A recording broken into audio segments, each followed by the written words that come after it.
투자 하이패스 진행을 맡은 스마트 PB센터 염정 차장입니다. 예, 이건희 부장입니다. 네, 이번 시간에는 2차전지 장비주에 대해서 이야기를 해볼 건데요. 최근에는 IRA 세부 법안이 나왔고요. 그리고 유럽의 CRMA 원자재법 등으로 인해서 국내 셀업체 등이라든지 주요 소재업체들이 현지 공장 증설에 대한 부분이 지속적으로 이야기가 나오고 있고요. 이를 통해서 우리나라 장비업체들이 수혜를 받을 것으로 예상하고 있습니다. 2차전지 장비업체들 같은 경우에는 사실 작년부터 이야기가 있었지만 이런 대규모 증설 부분이 사실 이번 연도로 좀 이연되면서 전체적으로 장비업체들의 매출이라든지 수주 부분이 전체적으로 올해부터 본격적인 수주가 이어질 것이다 라고 이야기가 나오고 있고요. 그러한 부분에서 올해 사실 실적 면에서라든지 수주 면에서 턴어라운드 될 수 있는 주요 기업들이 좀 다수 있습니다. 그런 부분에서 최근에는 장비주 쪽에서의 흐름이 좀 강하게 나오고 있고요. 특히나 최근에 믹싱 공정의 장비업체인 윤성 FNC 같은 경우에도 급등세를 이어가면서 주요 장비업체들의 흐름이 좀 긍정적으로 나타나고 있습니다. 한번 이건희 부장님께서 관심을 갖고 보시는 2차전지 장비업체 한번 소개 좀 해주시겠어요? 일단 장비업체를 이제 뭐 하나를 딱 집어서 얘기하기는 사실은 공정이 되게 복잡하고 다양한데 사실은 이제 전체적인 흐름을 좀 아실 필요가 있을 것 같습니다. 일단 장비 2차전지를 만들 때 셀업체들이 이제 극판 조립 공정이라는 걸 먼저 하게 되고요. 그 극판 조립 공정 중에 이제 첫 번째 단계가 믹싱이고, 그 다음에 코팅, 그 다음에 롤 프레싱, 그 다음에 슬리팅 공정을 거치게 되고요.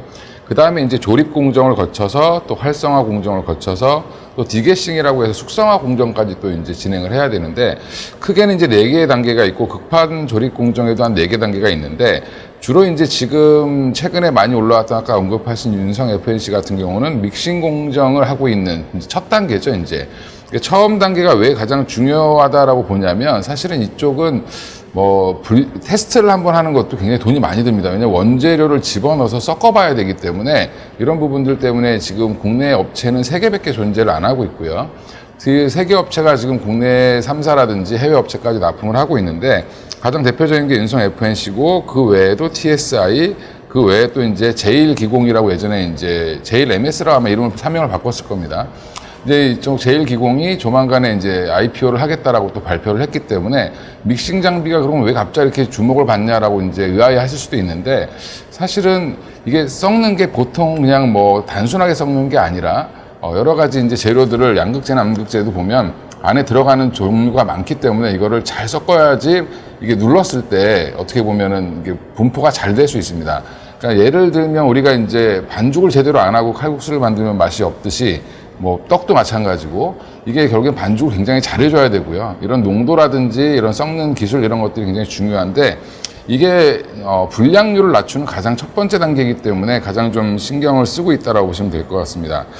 그 중에서 이제 최근에 이제 믹싱 장비 중에 제가 좀 주목을 하고 있는 종목은 윤성 FNC는 좀 많이 올랐고요. 벌써 시가총액이 1조를 돌파를 했습니다. 근데 지금 TSI 같은 경우는 이제 같은 기술을 갖고 있고, 기술력도 보면 일반 이제 믹싱 장비도 초창기 모델인 PD 장비가 있고, 또 이제 그 중에서 윤성 FNC 같은 경우는 용량을 한 3배까지 늘리는 장비까지 개발이 되어 있고요. TSI 같은 경우는 4배까지 늘릴 수 있는 장비, 그리고 장소는 오히려 한 2배 이상 줄일 수 있는, 2분의 1을 줄일 수 있는 그런 장비들을 개발해 놓고 있는데, 아직까지 이제 이런 첨단 장비들, 좀 더 개발된 장비들은 실전에서 사용은 못하고 있습니다. 이게 테스트 비용이 워낙 많이 들기 때문에 그런 건데, 이런 것들도 조만간에 테스트는 계속 이루어지면서 공정을 어떻게 보면 좀 면적도 줄이고 용량도 늘려서 빨리 이제 진행할 수 있도록 아마 진행이 될 걸로 예상을 하고 있고요. 지금은 이제 윤성 FNC나 TSI나 둘 다 PD 관련된 PD 계열의 초창기 모델을 아직 납품을 하고 있다고 생각하시면 될 것 같은데, 일단은 지금 국내 3개 업체가 아까 과점 상태라고 말씀을 드렸습니다. 근데 결국에는 이 배터리 3사에 다 납품을 하고 있고, TSI 같은 경우는 그다음에 해외 다수 업체랑 거래를 하고 있는데, 해외 업체가 그럼 어디가 있냐, 노스볼트 하나 정도밖에 생각을 못 하실 수 있는데, 그 외에도 ACC라고 해서 군사용 배터리 만드는 회사들이 있습니다. 그래서 이런 업체들까지도 해서 한 6개 업체 정도에 납품을 하고 있는 게 TSI고요. 지금 TSI 이제 기사 찾아보시면 주주가 좀 바뀌고 사모펀드로 바뀌고 이런 이슈들이 좀 있습니다. 그런 부분들은 이제 어느 정도 해소가 됐다라고 보시면 될 것 같고요. 2022년 말 기준으로 한 잔고, 수주 잔고가 한 2,600억에서 3,200억 정도로 추정이 되고 있는데, 이게 수주를 하고 나면 언제 이제 이게 실적에 반영되냐가 되게 중요할 텐데, 조선 같은 경우는 굉장히 오래 걸리죠. 오래 걸리는데, 이쪽 장비 업체는 특히 이제 이 믹싱 장비 같은 경우는 앞에 만드는 데 한 6에서 7개월 걸리고요. 그 다음에 이송해서 설치해야 되는데 또한 2개월 정도가 걸립니다. 그러면 이런 것들 합치면 적어도 이제 한 8에서 9개월, 좀 오래 걸리면 10개월까지도 걸리기 때문에, 이게 지금 발주해서 설치하는 데까지 한 10개월 정도 걸린다고 보면 그 사이에 이제 실적 반영은 6개월 단위부터 시작해서 반영된다라고 생각하시면 될 것 같습니다. 그래서 지금 향후에 수주 금액은 윤성 FNC가 지금 올라온 이유가 1, 2월 달에 수주가 좀 많았습니다. 윤성 FNC가. 지금 전반적으로 예전에 이제 그 합작법이 만들어 놓고 LG 에너지솔루션이 공격적인 증설을 하고 있고, 그다음에 SDI도 마찬가지로 증설하겠다고 지금 발벗고 나서고 있는 상황이고, 또 유럽 쪽도 마찬가지로 지금 증설을 더 해야 되는 상황입니다. 그럼 이런 것들을 봤을 때 결국에는 증설 이슈가 나오고 이런 것들을 차근차근 수주를 미리 하지 않으면, 발주를 넣지 않으면 셀 업체들 입장에서는 좀 당혹스러울 수 있기 때문에 이런 부분들 좀 더 향후에도 좋아질 걸로 보이고요. 그 외에 또 이제 미국의 이제 현지 업체들, 자동차 업체들이라든지 이런 회사들도 오히려 직접 만들려고 하는 시험적인 모델을 좀 만들려고 하는 그런 라인을 설치하려고 하고 있기 때문에 이런 부분들까지 확대된다라고 하면 완성차 업체들에서도 일부 장비를 도입할 가능성이 높다라고 생각하시고, 좀 중장기적으로 2차 전지 장비는 이제부터 좀 보셔야 되지 않겠나 이렇게 생각을 하고 있습니다. 그럼 저도 이제 장비 업체들 좀 간단히 소개를 시켜드리겠는데요. 저는 앞서 말씀드렸듯이 이제 올해 확실한 턴어라운드, 실적 턴어라운드가 가능한 두 종목을 좀 말씀을 드려보겠습니다. 첫 번째 종목은 이제 하나기술인데요. 하나기술은 사실은 얼마 전에 이제 노르웨이 플레이어사와의 대규모 장비 수주에 대한 이야기가 나오면서 1차적으로 급등을 한 부분이 있습니다. 하나기술 역시 2차 전지 조립 공정, 활성화 공정 쪽에 대한 매출액이 이제 대부분을 차지하고 있고, 그리고 최근에 좀 시장에서 이슈가 되고 있는 폐배터리 장비 쪽에 대한 부분도 일부 매출이 좀 들어가 있는데요. 일단은 아무래도 기존에 하고 있었던 기존의 이제 조립 공정, 활성화 장비 쪽에 대한 매출 비중이 늘어나는 부분에서 올해 이제 확실한 실적 턴어라운드가 나타날 것으로 보고 있고요.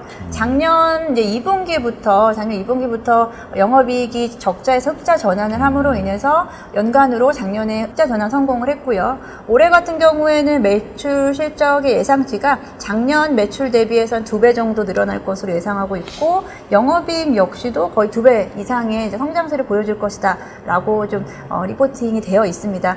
이제 그런 부분들과 함께 지금 폐배터리 장비 말씀도 드렸고요. 폐배터리 장비 쪽에서는 지금 국내에서는 레퍼런스가 워낙에 좋기 때문에 앞으로 검사 장비 쪽에 대한 매출이 늘어날 것이다. 그리고 최근에는 신소재, 우리 전고체 배터리 쪽에 대한 부분 이야기할 때 황화리튬이 이제 이수화학에서 관심을 많이 받았는데, 신소재에 대한 산업도 진행을 하고 있다라는 점에서 충분히 모멘텀도 있다라고 좀 생각하고 있습니다. 그리고 이제 두 번째 종목은 이제 에이프로인데요. 에이프로는 사실 지금 또 오늘도 급등을 하는 양상을 좀 보여주는데요. 에이프로 저희 회사 하이투자증권 리포트도 지금 발간이 됐기 때문에 같이 참고해서 보시면 좋을 것 같고요. 에이프로도 마찬가지로 지금 실적면에서 확 달라진 오늘 한 해가 될 것으로 예상하고 있습니다. 매출액 마찬가지로 한 2배 정도. 최근에 2차 전지 장비주 전반적으로 지금 매출액이 올해 좀 급성장세를 보일 것으로 예상하고 있고요. 이 종목은 특히나 이제 작년 대비해서 전년까지는 적자였거든요. 그래서 올해 흑자 전환이 가능한 종목이다라는 점에서 모멘텀이 좀 세게 나타나고 있다라고 생각하고 있고요. 에이프로 역시도 이제 활성화 장비 쪽에 대한 부분을 담당을 하고 있습니다. 주요 고객사로는 LG에너지솔루션이 있는데요. LG에너지솔루션이 아무래도 북미 투자에 대한 부분 최근에 가장 적극적으로 진행하고 있기 때문에 이에 대한 이제 장비 수주에 대한 부분 충분히 앞으로도 기대해 볼 수 있을 거다라고 좀 생각하고 있고요. 활성화 장비 쪽에서는 충방전기라든지 그리고 고압가스 충방전기 쪽에 대한 매출 비중이 대부분 높고요. 이런 부분에서 제 말씀드린 아무래도 우리가 장비주 쪽에서 지금 볼 수 있는 것은 실적이다라고 좀 볼 수 있겠고요. 그와 관련해서 최근에 두드러지는 종목들이 시장을 먼저 좀 움직이고 있다라고 좀 판단이 되고 있습니다. 그렇죠. 이제 말씀하신 하나기술이랑 에이프로 좀 너무 저도 좋아하는 기업들인데, 이게 보면 하나기술은 기술력이 너무 뛰어나고 얼마 전에 IR도 했었던 걸로 좀 알고 있는데, 그 내용을 제가 한번 봤는데 IR 하는 내용들을 봤더니 여러 가지 이제 국내 3사들 같은 경우는 마진을 많이 안 줘서 해외에 진출을 하겠다라는 포부도 좀 밝혔고, 국내 업체들뿐만 아니라 해외 업체 확대를 하면 사실 영업이익도 더 올라올 수 있다라고 지금 뭐 대표가 얘기한 얘기를 들었는데, 아마 그런 부분에서 하나기술은 기술력이 굉장히 좋고 그래서 고평가를 좀 많이 받았던 종목인데도 불구하고 최근에 너무 주가는 좀 미미하게 움직여서 근데 지금 뭐 이제 염정 차장님 말씀하신 거 들어보니까 더 한 번 더 올라갈 수 있지 않겠나. 이번에 또 IR 했던 내용들 보면 앞으로 성장성은 좀 더 있을 걸로 저도 개인적으로 생각을 하고 있습니다.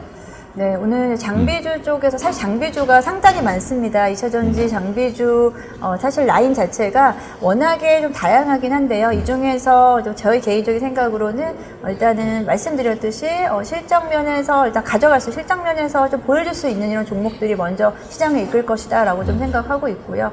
사실 장비 쪽에 대한 이제 시장에서 올라오는 게 사실 본격적으로는 올해부터다라고 좀 생각이 들기 때문에 이 안에서 스터디를 하신다면은 충분히 올해 좀 좋은 성과를 거두시지 않을까라고 생각하고 있습니다. 네. 추가적으로 이제 아까 말씀 못 드린 것들이 있는데 간단하게 좀 말씀드리면 조립 공정 안에서 제일 중요한 게 사실 노칭 장비가 중요한데요. 그중에 이제 레이저 노칭 장비를 만드는 게 유일하게 하나 있습니다. DNT라는 회사가 있고요. 이미 주가는 좀 많이 올랐는데 그 회사도 좀 보실 필요가 있을 것 같고요. 아까 활성화 공정 말씀하셨고 검사 장비 쪽에서는 이노메트리라는 회사가 있는데 이 회사도 거의 이제 3사에 거의 독점적으로 납품하는 회사이기 때문에 한 번 더 참고로 보시면 좋을 것 같습니다. 네. 오늘은 2차전지 쪽에서 장비주에 대한 이야기를 좀 해봤습니다. 네, 그럼 이번 주에 좀 주목해봐야 될 이슈가 있을까요? 이번 주는 특별하게 이제 한 분기가 마감되고 2분기가 시작되는 시점이기 때문에 1분기 실적들이 이제 어떻게 보면 잠정 실적들이 막 나오기 시작을 할 거고, 삼성전자도 어제 발표를 했지만 일단 이런 것들 상황들을 쭉 보시면 될 것 같고요. 근데 1분기 실적은 다 안 좋을 겁니다. 웬만하면 안 좋을 거라고 보고 있고, 오히려 지금 현대차가 생각보다 좀 잘하고 있다. 현대기아차가 잘하고 있다고 보고 있는데, 이번 주에 지금 가장 큰 이슈는 이제 주말에 나왔던 이제 유가 관련된 거죠. 이제 어떻게 보면 오펙 플러스에서 감산을 갑자기 돌발 상황으로 발표를 했는데 주가가 한 8% 급등하는 모습을 보였고요.